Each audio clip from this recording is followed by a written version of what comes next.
Malaysia is known for its diversity, spectacular view and natural beauty. While as a nation we're proud of their land, there is one main problem we are facing, which is rubbish.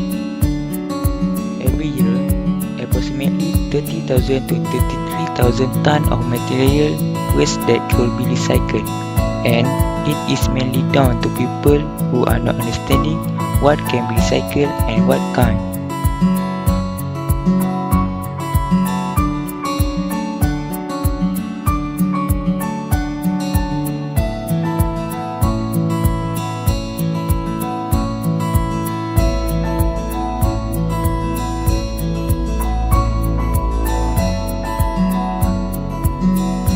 Reverse vending machine is a device that accepts used or empty beverage containers and returns money to the user.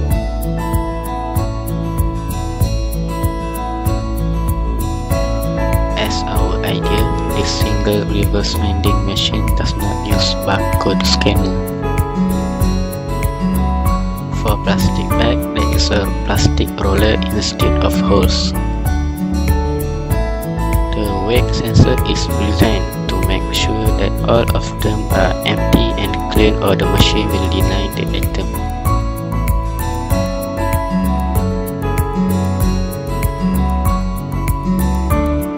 At the end, the machine will print out a receipt and give out the reward, which is coin, to the consumer.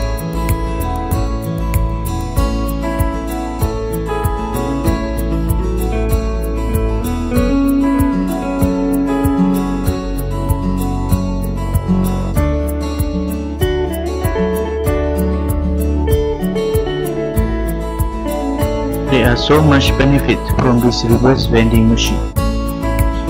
As you all know, this machine not only giving rewards to the people, but also it encourages them to recycle and save the environment.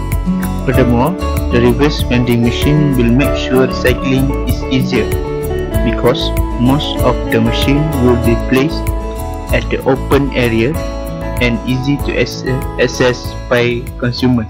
This vending machine is also better than the traditional recycle bin, because it can store many bottles and drinking cans, as they will be compressed inside the machine.